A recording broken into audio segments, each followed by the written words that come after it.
Okay, I think that's enough with the jet exhaust, and I'm pretty much going to leave that there now. I think that's enough.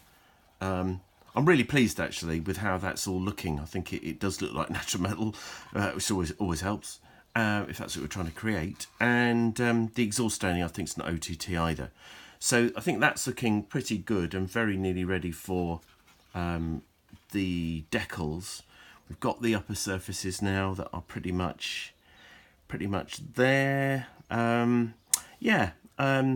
Because we're going to need to make sure the decals get a little bit of weathering too. So generally what I do is try and get most of the main weathering done before they go on, and then add them and then start to incorporate those actually into the finish by adding a little bit of weathering here and there on them.